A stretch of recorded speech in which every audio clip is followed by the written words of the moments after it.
ನಮ್ಮ ಸಾಂಸ್ಕೃತಿಕ ಉಪ ಸಮಿತಿಯ ಎಲ್ಲ ಪ್ರೀತಿಯ ಅಧ್ಯಕ್ಷರಿಗೆ, ಕಾರ್ಯಾಧ್ಯಕ್ಷರಿಗೆ, ಉಪಾಧ್ಯಕ್ಷರಿಗೆ, ಸದಸ್ಯರಿಗೆ ಎಲ್ಲರಿಗೂ ಕೂಡ ತುಂಬ ಹೃದಯದಿಂದ ಧನ್ಯವಾದಗಳನ್ನು ಅರ್ಪಿಸ್ತಾ ಇದ್ದೀನಿ. ಪ್ರತಿದಿನ ಹಲವಾರು ಕಲಾವಿದರಿಗೆ ವೇದಿಕೆಯನ್ನು ನೀಡ್ತಾ ಹಲವಾರು ಕಾರ್ಯಕ್ರಮಗಳನ್ನು ಈ ವೇದಿಕೆಯ ಮೇಲೆ ಕೊಡ್ತಾ ಇರುವಂತಹ ನಮ್ಮ ಸಾಂಸ್ಕೃತಿಕ ಉಪ ಸಮಿತಿಯ ತಂಡದ ಎಲ್ಲ ಪ್ರೀತಿಯ ಬಾಂಧವರಿಗೆ ತುಂಬ ಹೃದಯದಿಂದ ಧನ್ಯವಾದಗಳನ್ನು ಅರ್ಪಿಸ್ತಾ ಇದ್ದೇನೆ.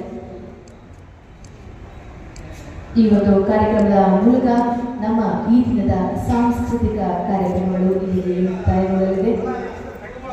ಇಲ್ಲಿಯವರೆಗೂ ಕಾರ್ಯಕ್ರಮವನ್ನು ಕೇಳಿದ ಹಾಗೆ ನೋಡಿದಂತಹ ಎಲ್ಲ ಪ್ರೀತಿಯ ಮೈಸೂರಿನ ಕಲಾ ಪ್ರೇಕ್ಷಕರಿಗೆ, ಕನ್ನಡ ಕಲಾಭಿಮಾನಿಗಳಿಗೆ